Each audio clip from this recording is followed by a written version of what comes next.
Hey guys, welcome to the next episode of mki's Loudmouth.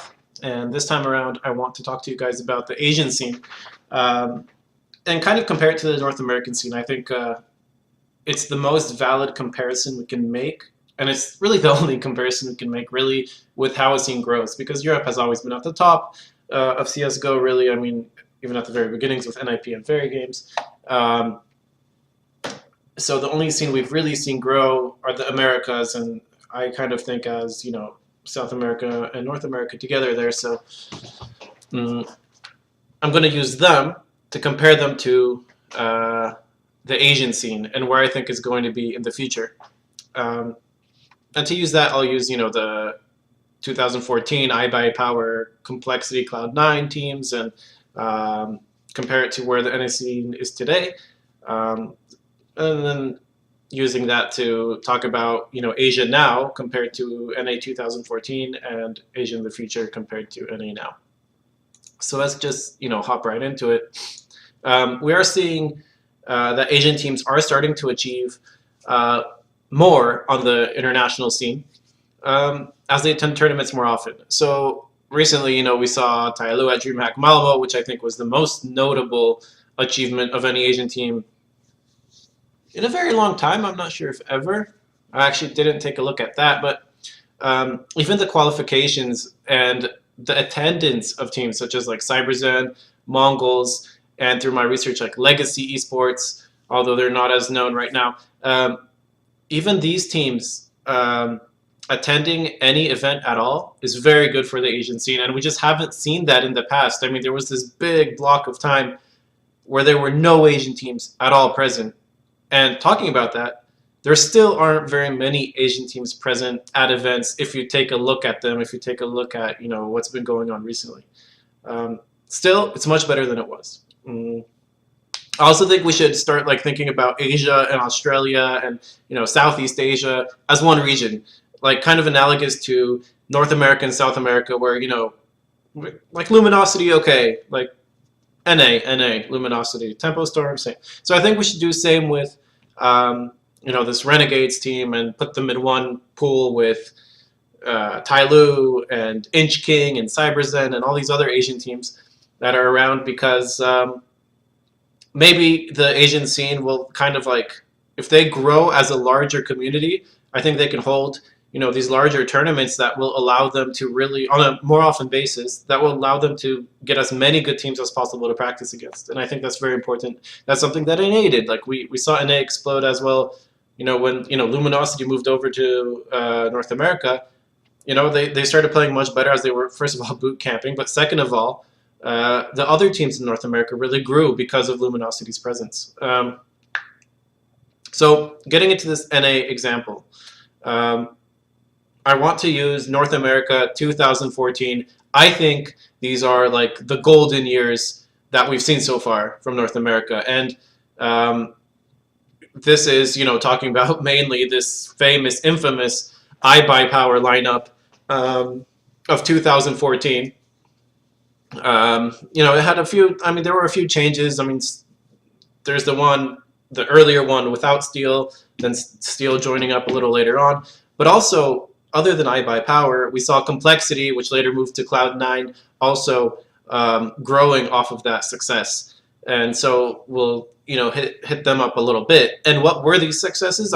We saw already in the very beginning, January 2014, iBuyPower wins, the ESEA Global Finals, Season 15. And sure, granted, there weren't the best teams in the world present, but there was one very notable team, and that was Titan. And Titan placed second at the event. They met each other in the finals. iBuyPower won, and that was a big eye-opener. Everyone was like, yeah, iBuyPower #1 team in the world, whatever, because they just won, their first event.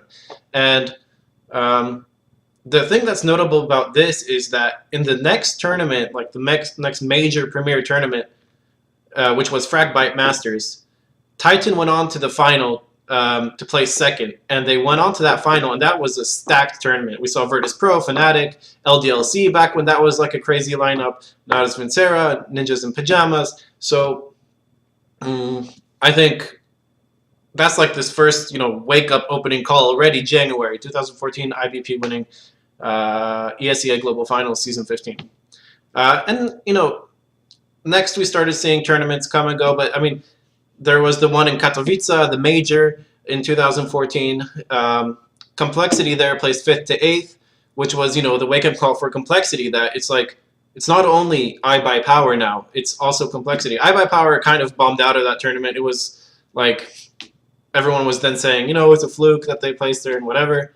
But it's important how the year progressed, because then we saw iBuyPower win the next ESEA season 16, and here the tournament was also stacked. And more importantly, Complexity placed 2nd at this tournament. So this was above, and there were better teams here already. There we saw Virtus Pro, Natus Ventera, NIP.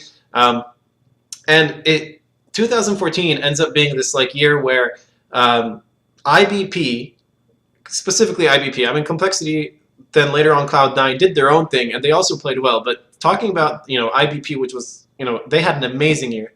They attended 10 like premier major international tournaments in 2014. Talking about the largest tournaments.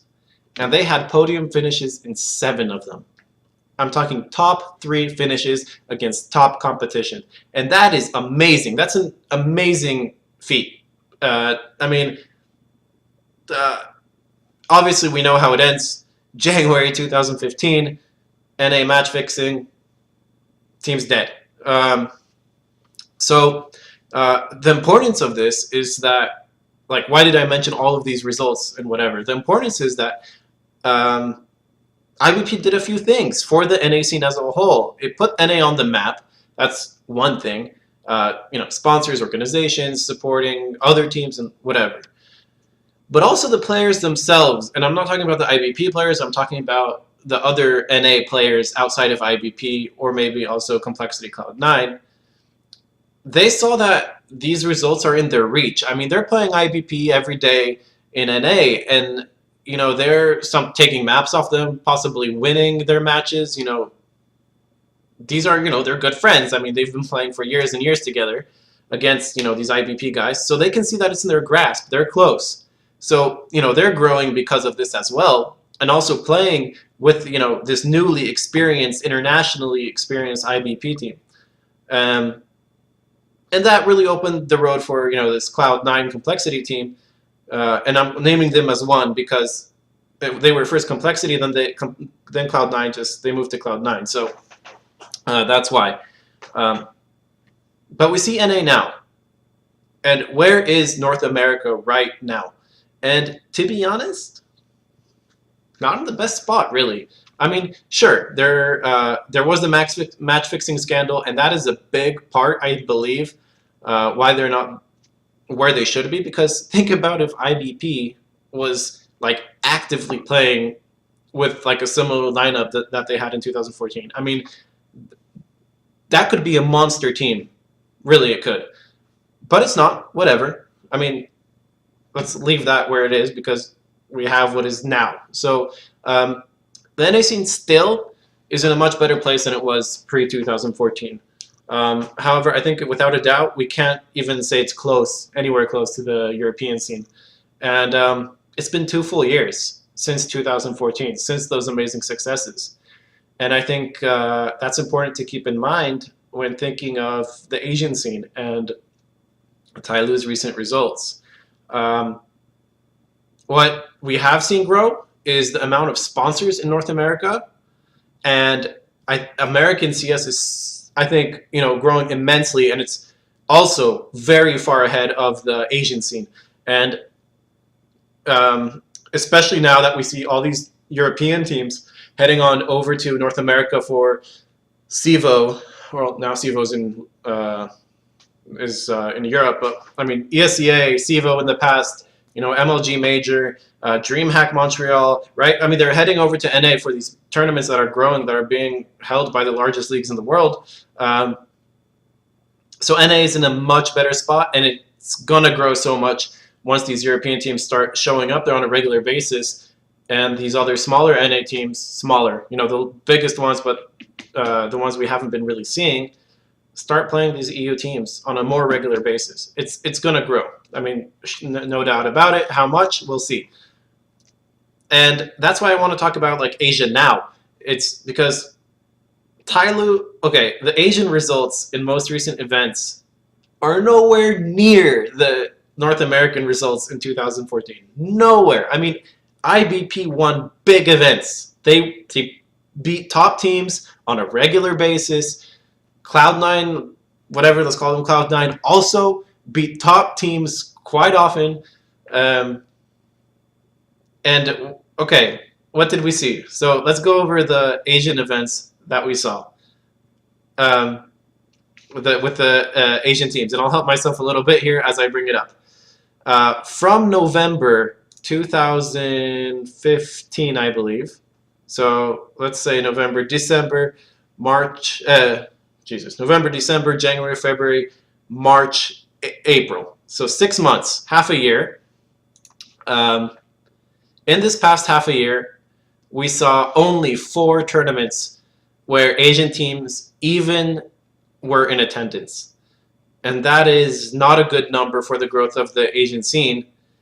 But even more worrying is that each tournament, each of these 4 major premier events had a different Asian team. So we're not talking about like one team really benefiting and growing. These are like these one-night stands with international events that they're having that they have like no comparison later on. They come to the event, they show what they can do, they show themselves how they play, and then they don't have like this event in 1 month that, you know, they go back home, they're like, okay, we have to work on this, this, and this, and they don't have the clarification at the next event if what they're doing is working because they're not coming back. And how did these teams fare at these events? Well, unfortunately, Face It 2015, Stage 3 Finals at DreamHack Open Winter 2015. This is November 2015. Legacy Esports from the Oceanic region. Last place. 0-2 in Group A. Okay. Star Ladder I-League Star Series Finals in Minsk, January 2016. Cyberzen, 0-2, last place. All right, next event. Intel Extreme Masters Season 10 World Championship. This is Katowice, March, I believe. Yeah, beginning of March 2015. Mongols, 0-5. So nothing, no map. I don't think they picked up a map at this tournament even. I mean, yeah, 0-5. And then DreamHack Malmo 2016, very recently, 2 weeks ago.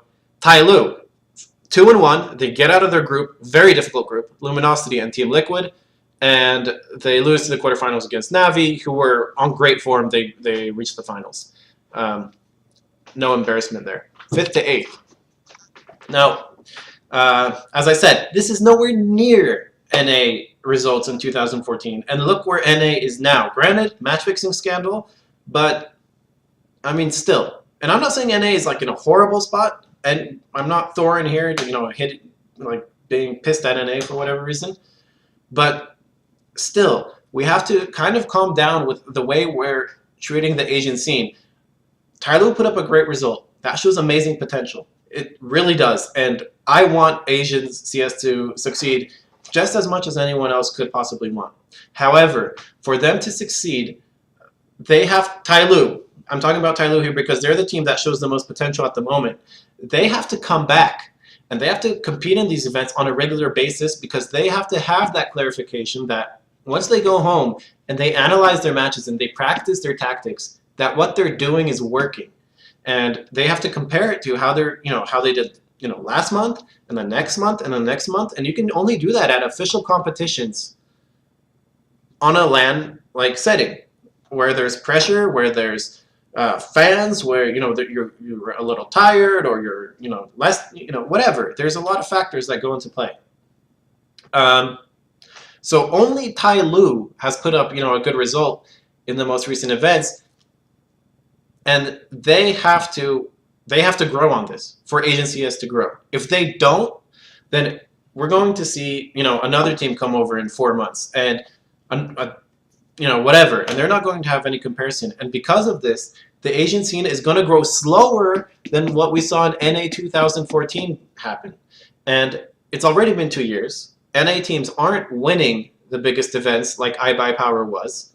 So, like, the problem here is I don't see an Asian CS team winning a major premier event anytime soon, to be honest. And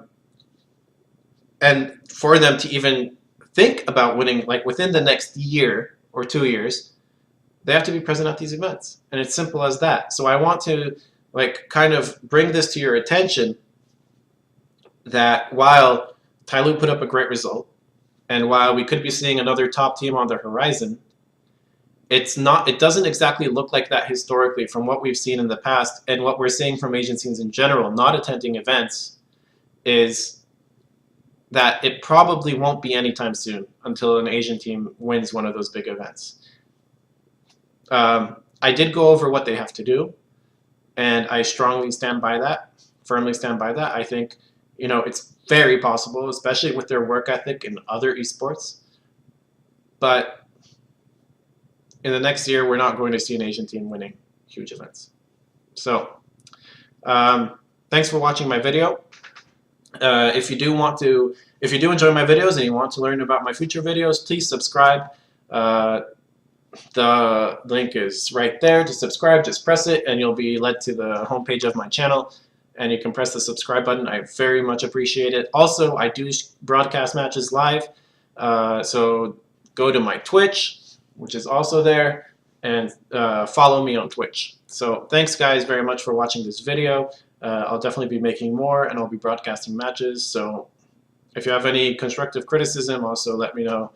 I'll happily respond to any constructive criticism and try to incorporate it into my videos. Peace.